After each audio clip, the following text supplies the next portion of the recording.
Hyderabad Kingkoti social justice for world human rights council జాతీయ chairman doctor Koppula Vijay Kumar ఆధ్వర్యంలో ప్రపంచ మానవ హక్కుల దినోత్సవ వేడుకలను హైదరాబాద్ కింగ్కోటిలోని తెలంగాణ సారస్వత పరిషత్లో తెలంగాణ రాష్ట్ర chairman doctor Loyapalli Narasimharao, doctor Margam Vijay Patel సహకారంతో ఘనంగా నిర్వహించారు. ఈ కార్యక్రమానికి ముఖ్య అతిథులుగా మాజీ జాతీయ SC commission member K Ramulu, Telangana రాష్ట్ర మాజీ BC commission chairman BS Ramulu, ప్రముఖ సైకాలజిస్ట్ మరియు hypnotherapist doctor hypno Padma Kamalakar, Telangana high court న్యాయవాది రమేష్ కడారి హాజరయ్యారు.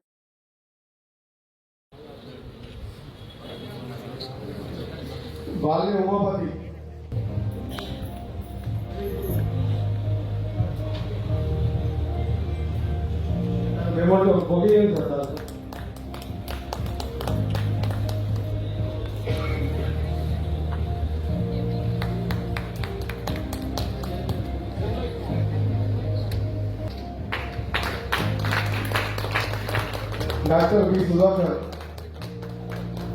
ఉన్నారా? Social justice for world human rights council national chairman, నా పేరు కొప్పుల విజయ్ కుమార్. అయితే ఈరోజు ప్రపంచ మానవ హక్కుల దినోత్సవం డిసెంబర్ 10న ప్రపంచ మానవ హక్కుల దినోత్సవం సందర్భంగా ప్రతి సంవత్సరం 1948 డిసెంబర్ 10 నుండి ఎవ్రీ ఇయర్ అన్ని దేశాల్లో ఈ ప్రపంచ మానవ హక్కుల దినోత్సవం వేడుకలు జరుగుతున్నాయి. అదేవిధంగా మన రెండు తెలుగు రాష్ట్రాలకు సంబంధించి కూడా తెలంగాణ రాష్ట్రంలోని హైదరాబాద్లో ఈరోజు ఇక్కడ తెలంగాణ సరస్వతి పరిషత్ భవనంలో ఈ ప్రపంచ మానవ హక్కుల దినోత్సవం వేడుకలను ఘనంగా నిర్వహించడం జరుగుతుంది. ఈ కార్యక్రమానికి ఎంతోమంది ప్రముఖులు, ముఖ్య అతిథులు రెండు తెలుగు రాష్ట్రాల నుంచి కూడా రావడం జరిగింది. అయితే ఈ సందర్భంగా ఈ కార్యక్రమంలో హక్కులు అనేటువంటి వాటి గురించి, వాటి పరిరక్షణ గురించి అందరూ ఏ విధంగా పనిచేయాలి, హక్కుల పరిరక్షణ కోసం రాజ్యాంగబద్ధంగా, చట్టబద్ధంగా మనం ఏ విధంగా ముందుకెళ్ళాలి, సమాజానికి ఏ విధంగా మనం ఉపయోగపడాలి, సమాజంలో ఏ విధంగా ప్రజలను తర్వాత మహిళలను చైతన్యవంతం చేస్తూ మనం కూడా రాజ్యాంగబద్ధంగా, చట్టబద్ధంగా ముందుకెళ్ళాలి, వీటి పరిరక్షణ కోసం ఏ విధంగా పనిచేయాలి, సమాజంలో నేడు చిన్నపిల్లలపైన కావచ్చు, మహిళలపైన కావచ్చు జరుగుతున్నటువంటి దాడులు, అరాచకాల అక్రమాలను అరికట్టేందుకు ఈ విధంగా మన హక్కుల పరిరక్షణ కోసం కూడా అందరూ పనిచేయాలని అందరికీ సూచించడం జరిగింది. అదేవిధంగా తర్వాత భూ కబ్జాలు, సమాజంలో జరుగుతున్నట్టు మహిళల పట్ల ఈ వరకట్న వేధింపులు, వాటిని కూడా అరికట్టేందుకు మనం పనిచేయడం జరుగుతూ ఉంది. అదేవిధంగా భూ కబ్జాలు అరికట్టేందుకు కూడా పనిచేయడం జరుగుతూ ఉంది. తర్వాత బాల్య వివాహాలను కూడా ముఖ్యంగా అరికట్టేందుకు ఎక్కడైతే 18 ఏళ్ళలోపు ఉన్నటువంటి అమ్మాయిలు, 21 సంవత్సరాలు ఉన్నటువంటి అబ్బాయిలు లోపు వాళ్ళ వయసు తక్కువ ఉన్నటువంటి వాళ్ళకి, చిన్నపిల్లలకి కూడా తొందరగా పెళ్లి చేసేసి మా సమస్యలు వాళ్ళకి బరువు తగ్గించుకున్నామనే విధంగా కొంతమంది తల్లిదండ్రులు నేటి సమాజంలో ఆలోచిస్తున్నారు. అటువంటి వాటి పట్ల కూడా మా హ్యూమన్ రైట్స్ ప్రతినిధులందరూ కూడా సమాజంలో అవగాహన కల్పిస్తూ, తల్లిదండ్రులకు, పెద్దలకు, సమాజంలో ప్రతి ఒక్కరికి అవగాహన కల్పిస్తూ బాల్య వివాహాలు అరికట్టేందుకు, తర్వాత భ్రూణ హత్యలను కూడా నివారించేందుకు, కడుపులో ఆడబిడ్డ పుట్టింది అనగానే కడుపులో ఉండగానే చంపేస్తున్నటువంటి ఈ తరుణంలో, ఈ సమాజంలో నేటి కాలంలో ఆడబిడ్డ కూడా మన ఇంటి బిడ్డనే, మన బిడ్డనే సమానంగా చూసుకొని వాళ్ళను కూడా మనం రక్షించుకోవాలి, కాపాడుకోవాలి. ప్రతి మహిళలను కూడా మనం గౌరవించాలి. రాజ్యాంగబద్ధంగా, చట్టబద్ధంగా అందరూ ప్రతి ఒక్కరూ పనిచేయాలని మనం మొత్తం తెలంగాణ ప్రజలకు, మన రెండు తెలుగు ఉభయ రాష్ట్రాల ప్రజలకు, హ్యూమన్ రైట్స్ ప్రతినిధులకు అందరికీ కూడా ఈ విధంగా సూచించడం జరిగింది. తర్వాత చిన్నపిల్లలు కూడా, మహిళలు, బాలికలు, చిన్న బాలికలు కూడా వాళ్ళు కూడా ఈరోజు కరాటీలో కూడా కొంతమంది మన టీం కూడా శిక్షణ ఇస్తూ మన హ్యూమన్ రైట్స్ ప్రతినిధుల ఆధ్వర్యంలోనే చిన్నపిల్లలకు శిక్షణ ఇచ్చి సెల్ఫ్ డిఫెన్స్ పైన, సమాజంలో వాళ్ళపైన జరుగుతున్నటువంటి దాడులను అరికట్టేందుకు మనం ఏ విధంగా సెల్ఫ్ డిఫెన్స్ మనకు అవసరమో అనే దానిపైన వాళ్ళకు కూడా మనకు శిక్షణ ఇస్తూ, ఇందాక మన కొంతమంది కరాటే మాస్టర్ కూడా వాళ్ళకు కూడా డెమో కూడా చూపించడం జరిగింది. ఆ విధంగా హైదరాబాద్ సిటీలో కానీ, తెలంగాణ రాష్ట్రంలో కానీ మన ఉమెన్ వింగ్ ఉన్నారు. తెలంగాణ రాష్ట్రానికి రాజేశ్వరి గారు మహిళా విభాగానికి చైర్పర్సన్గా ఉన్నారు. హైదరాబాద్ సిటీకి కూడా మన దుర్గా భవానీ గారు ఉన్నారు. ఇక్కడ ఏదైనా కానీ మహిళల పట్ల జరుగుతున్నటువంటి సమస్యలపైన వాళ్ళు ముందుండి పనిచేస్తారు.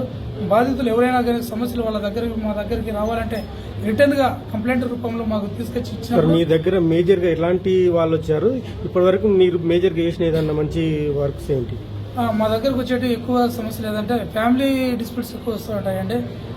చట్టాలు ఏ విధంగా ప్రజలకు ప్రభుత్వాలు, కేంద్ర రాష్ట్ర ప్రభుత్వాలు ఏదైతే హక్కులు, మన చట్టాలు మన సంక్షేమం కోసం, మన రక్షణ కోసం ఇస్తున్నాయో ఆ చట్టాలను, ఆ హక్కులను కొంతమంది దుర్వినియోగపరుస్తూ దాన్ని నీరుగార్చే ప్రయత్నం చేస్తున్నారు. కొంతమంది వాళ్లకు ఉన్నటువంటి చట్టాన్ని కాపాడుకోకుండా చట్టాలను దుర్వినియోగం చేస్తూ తప్పుడు కేసులు ఎక్కువ అవుతున్నాయి ఈ రోజుల్లో. ఆ తప్పుడు కేసులు పెట్టేది ఏదైతే ఉన్నారో ఎవరైనా కూడా అవి మనం కోర్టుకి వెళ్ళినప్పుడు, కేసు అక్కడ వేసినప్పుడు, అవి ట్రయల్స్కి వచ్చినప్పుడు వాళ్ళు పెట్టిన తప్పుడు కేసులు అని కోర్టు వారి న్యాయస్థానంలో అవి నిరూపణ అయినప్పుడు వాళ్ళపైన తప్పుడు కేసులు పెట్టి న్యాయస్థానాల యొక్క సమయాన్ని వృధా చేసినందుకు గాను వీళ్ళకు కూడా శిక్షలు కూడా కఠినంగా పడే అవకాశాలు ఉంటాయి. ఆ కేసు కూడా డిస్పోజ్ అయ్యే అవకాశాలు కూడా ఉంటాయి అన్నమాట. కాబట్టి భూ కబ్జాలు కూడా కొంతమంది ఎస్సీ ఎస్టీలు దళితులు ఉంటారండి. అటువంటి వాళ్ళ యొక్క భూములను కొంతమంది అగ్రవర్ణాల వాళ్ళు కావచ్చు, బాగా డబ్బున్న వాళ్ళు కావచ్చు, లేదంటే పొలిటికల్ ఇన్ఫ్లుయెన్స్ అయినా కావచ్చు, కొంతమందిని వాళ్ళను భయపడించి వాళ్ళ యొక్క నకిలీ ఫేక్ డాక్యుమెంట్స్ కూడా తయారు చేసి వాళ్ళ భూములు అయితేనేమి, వాళ్ళ ల్యాండ్స్, మిగతా ప్రాపర్టీస్ అయితే ఏవైతే ఉంటాయో, మూవబుల్ ప్రాపర్టీస్ కావచ్చు, ఇమూవబుల్ ప్రాపర్టీస్ కావచ్చు, వాటిని కూడా కొంతమంది ఫేక్ డాక్యుమెంట్లతో ఇవి మా ఇవి అని చెప్పేసి వాళ్ళ మీద కూడా తప్పుడు కేసులు వేసే ప్రయత్నాలు ఈ కాలంలో ఎక్కువగా మా దగ్గర కూడా వస్తున్నాయి. దానిపైన కూడా మేము కూడా కొన్ని పరిశీలన చేసి సంబంధించిన అధికారులతో మాట్లాడి వీలైతే వెంటనే సామరస్యంగా పరిష్కారం. రెండు రాష్ట్రాల్లో ఎంతమంది వరకు మీ దగ్గర ఉన్నారు? రెండు తెలుగు రాష్ట్రాల్లో, ఏపీ తెలంగాణ రెండు రాష్ట్రాల్లో దాదాపుగా 3,000 మంది మా హ్యూమన్ రైట్స్ ప్రతినిధులు, సభ్యులు ఉన్నారు. ఇంకా చాలామంది ఎక్కువ సభ్యత్వాలు వస్తున్నాయి. వాళ్ళకి సభ్యత్వాలు ఇచ్చి వాళ్ళకి ఒక గుర్తింపు కార్డుని ఇచ్చేదానికి మాకే సమయం తక్కువ ఉంది. మేమే తిరగలేకపోతున్నాం. ఎందుకంటే అంత ఉత్సాహంగా పనిచేస్తున్నారు. ఒక social justice for world human rights council అంటే సొసైటీలో ఇప్పటి వరకు మా ప్రతినిధులు, మేము అందరం కూడా ఎక్కడ సమస్య ఉన్నా అందరం ముందు ఉండి పనిచేస్తున్నాం. ఉత్తర తెలంగాణ ఇన్ఛార్జి చైర్మన్గా సాప పండారి ఆధ్వర్యంలో మాదక ద్రవ్యాల నిర్మూలన కోసం మత్తుకు యువత చిత్తవుతుంది.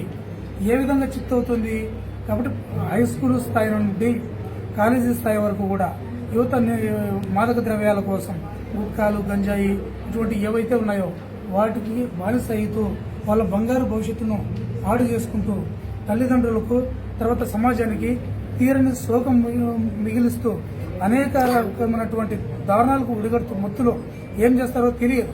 అటువంటి వారికి బంగారు భవిష్యత్తుని ఇవ్వాలని మన ప్రతినిధులు అందరి ఆధ్వర్యంలో ఈ మధ్యకాలంలోనే. Hi sir. సార్, ఈరోజు సోషల్ జస్టిస్ నుంచి అవార్డు తీసుకోవడం జరిగింది. మీరు ఎక్కడి నుంచి వచ్చారు? మీరు ఏం చేస్తారు సార్?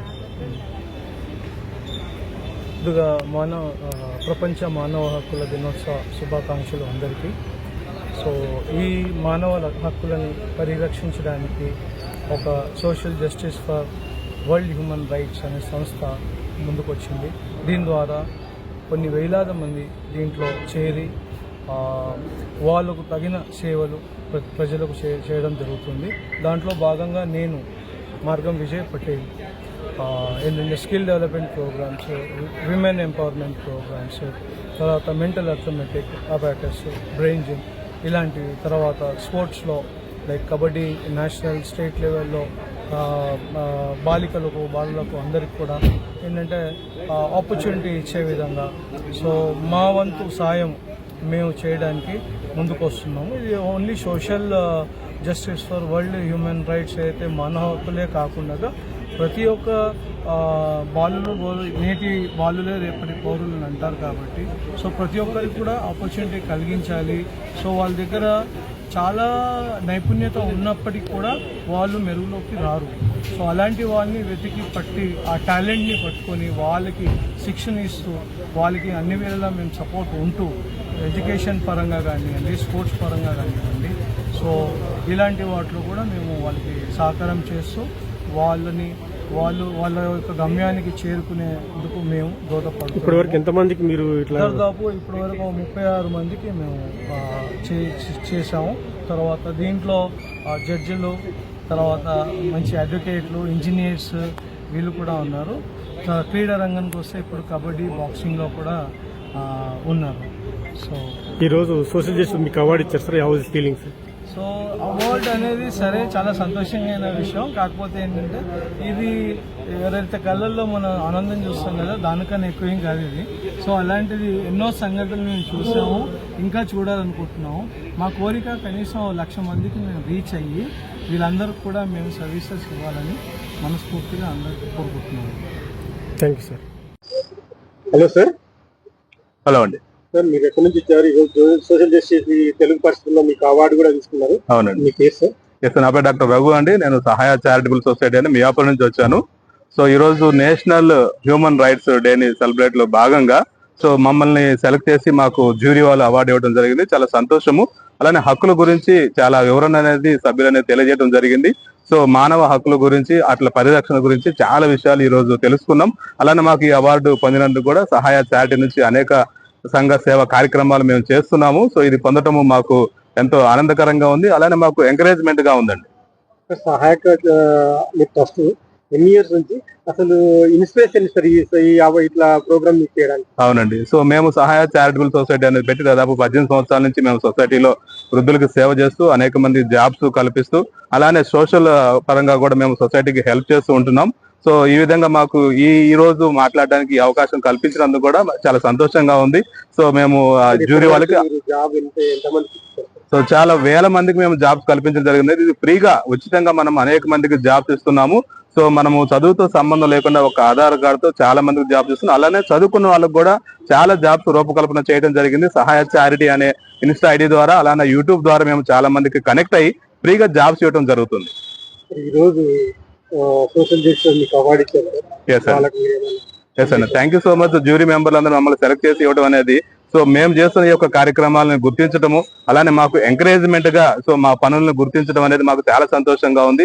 ఎవరైనా సరే సొసైటీ గురించి మనం ఆలోచించాలా. సో మనం సంపాదించిన దానిలో కొంత భాగం సొసైటీకి అనేది మనము చెల్లించడం ద్వారా లేదా ఉపయోగించడం ద్వారా అనేక మందికి ఉపయోగకరంగా ఇది ఉంటుంది, సమాజంలో మేలుకొలుపుగా ఉంటుందని కూడా నేను ఈ సభాముఖంగా మీ అందరూ తెలియజేస్తున్నాం. ఇప్పటి వరకు మీరు ఈ అవార్డు తీసుకున్నారు. ఇప్పుడు మీ బాగా గుర్తింపు అవార్డు మీకు ఇష్టమైన వాళ్ళు? ఎస్ అండి. ఆల్రెడీ మనకి సహాయ చారిటబుల్ సొసైటీకి before year NGO best NGO award వచ్చింది. అలానే భారత సేవా పురస్కారం అనేది అవార్డు తీసుకోవడం కూడా సో జాతీయంగా మేము ఇది తీసుకోవటము సో ఈ రోజు స్పెషల్ డే లో తీసుకోవడం అనేది చాలా సంతోషం అనిపించింది. చారిటీ పెట్టడానికి ఇన్స్పిరేషన్ గానీ లేదంటే ఎట్లా?